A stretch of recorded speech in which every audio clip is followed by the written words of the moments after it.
श्री गणेशाय नमः। अतः श्रीस्कंदे महापुराणे शिवपुराणमाहात्म्ये चतुर्थोऽध्यायः। ब्राह्मणोवाच धिष्ठया काले प्रबुद्धासि शिवानुग्रहतो वराम् इमां शिवपुराणस्य श्रुत्वा वैराग्यवत् कथां मा भैषीर्द्विजपत्नी त्वं शिवस्य शरणं व्रज। शिवानुग्रहतः सर्वं पापं सद्यो विनश्यति। वक्ष्यामि ते परं वस्तु शिवकीर्तिसमन्वितं भविष्यति गतिर्येन सर्वदा ते सुखावहा। सत्कथा श्रवणादेव जाता ते मतिरीदृशी पश्चात्तापान्विता शुद्धा वैराग्यं विषयेषु च पश्चात्तापः पापकृतं पापानां निष्कृतिः परा। सर्वेषां वर्णितं सद्वि सर्वपापविशोधनं पश्चात्तापेनैव शुद्धि प्रायश्चित्तं करोति सः यथोपदिष्टं सद्भिर्हि। सर्वपापविशोधनं प्रायश्चित्तमधिकृत्य विधिवन्निर्भयः पुमान् स याति सुगतिं प्राय पश्चात्तापि न संशयः।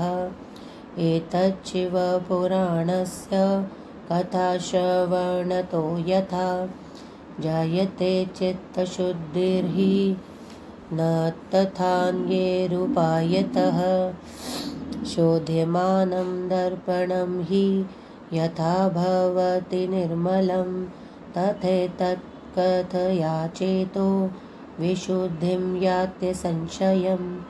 विशुद्धे चेतसि शिवो नृणां तिष्ठति साम्बिकः ततो याति विशुद्धात्मा साम्बशम्भो परमं पदम्। अतः सर्वस्य वर्गस्य ततः कथासाधनं मतम्। एतदर्थं महादेवो निर्ममे त्वा ग्रहादिमां कथया सिद्ध्यति ध्यानमनया गिरिजापतेः ध्यानाज्ञानं परमं तस्मात् कैवल्यं भवति ध्रुवम्। असिद्धशङ्करध्यानः कथामेव शृणोति यः स प्राप्यान्नय भवे ध्यानं शम्भोर्याति परां गतिम्। एतत्कथाश्रवणगतः कृत्वा ध्यानमुमापते ते पश्चात्तापिनः पापा बहवः सिद्धिमागताः। सर्वेषां श्रेयसां बीजं सत्कथाश्रवणं नृणां यथावत् समाराध्यं भवबन्धगदापहं। कथाश्रवणतः शम्भोर्मननाच ततो हृदा निदिध्यासनतस्यैव चित्तशुद्धिर्भवत्यलम्। अतो भक्तिर्महेशस्य पुत्राभ्यां भवति ध्रुवम्। तदनुग्रहतो देव्या ततो मुक्तिर्न संशयः। तद्विहीनः पशुर्गेयो मायाबन्धनसक्तधी संसारबन्धनानेव मुक्तो भवति स ध्रुवम्। अतो हि द्विजपत्नी त्वं विषयेभ्यो निर्वितधी। शृणु शम्भो कथां चेतां भक्तया परमापावनीं शृण्वन्तयाः सत्कथामेतां शङ्करस्य परात्मनः शुद्धिमेष्यति चेतस्ते ततो मुक्तिं वाप्स्यसि ध्यायतः शिवपादाम्बुजं चेतसा निर्मलेन वै एकेन जन्मना मुक्तिः सत्यं सत्यं वदाम्यहं सुत उवाच हितयुक्त्वा स द्विजवरो वरः शेवः कृपार्द्रधी तूर्णीं बभूव शुद्धात्मा शिवध्यानपरायणः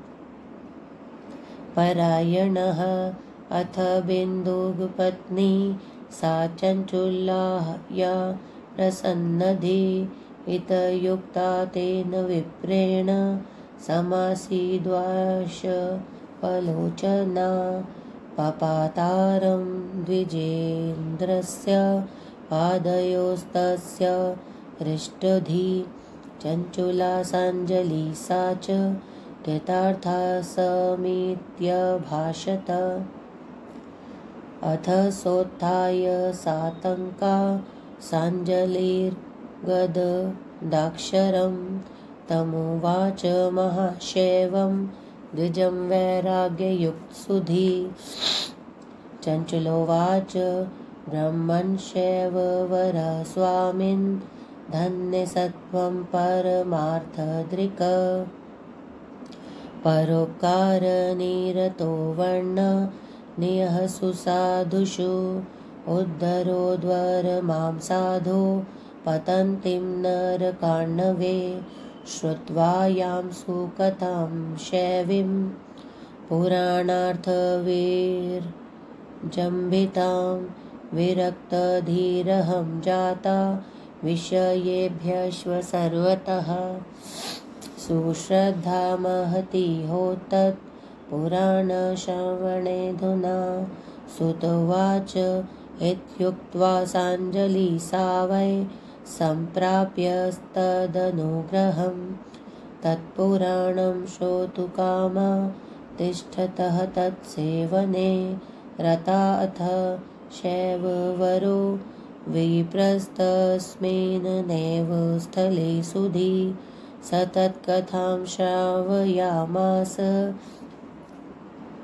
तत्पुराणस्य तां स्त्रियम् इत्थं तस्मिन् महाक्षेत्रे तस्मादेव द्विजोत्तमात् कथां शिवपुराणस्य साशुश्राव महोत्तमां भक्तिज्ञानविरागाणां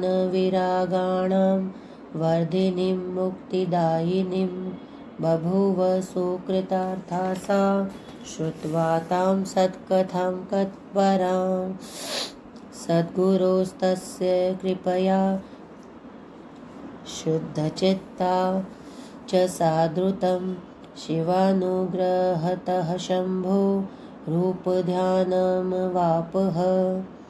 इत्थं सद्गुरुमाश्रित्य सा प्राप्त शिवसन्मतिः दध्यो मुहुर्मुहुः शम्भो शिवदानन्दमयं वपु स्नात्वा तीर्थजले नित्यं जटावल्कलधारिणी भस्मोदधूलितसर्वाङ्गी रुद्राक्षहृतभूषणा शिवनाम जपासक्ता वाग्यतामितभोजना गुरुपदिष्टमार्गेण सा शिवः समतोष्यत एवं तस्याश्वचूलायाः कुर्वन्तया ध्यानमुत्तमं बहुकालो व्यतीयाय शम्भोस्तत्रैव शौनक अथ कालेन पूर्णेन भक्तित्रिकसमन्विता समुत्सर्जदेहं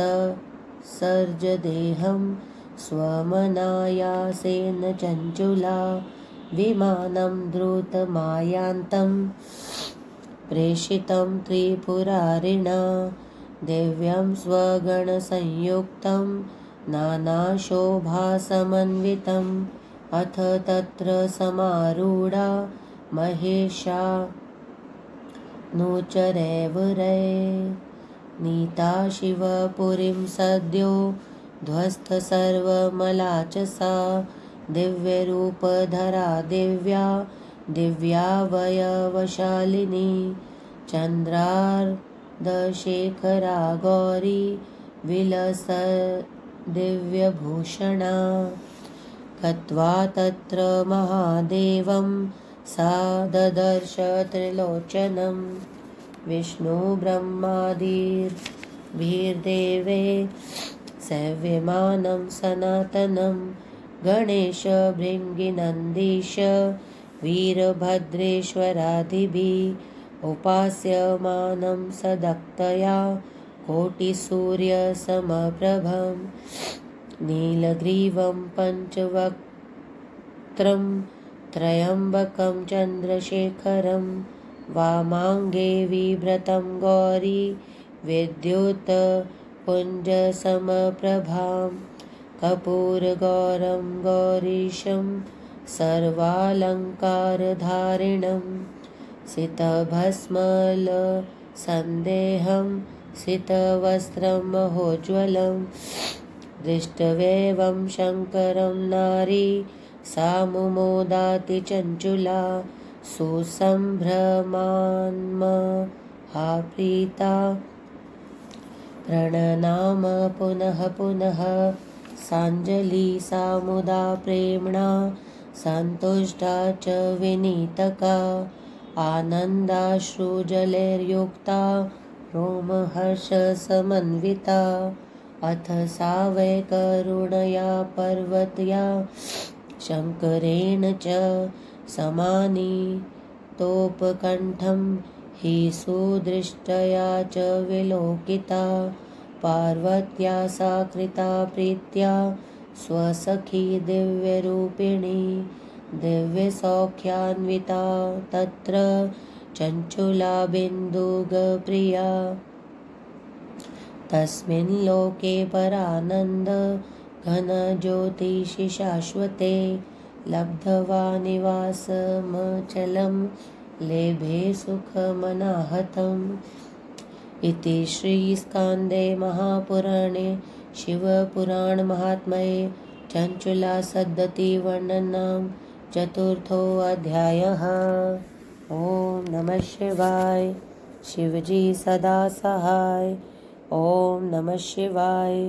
गुरुजी सदा सहाय।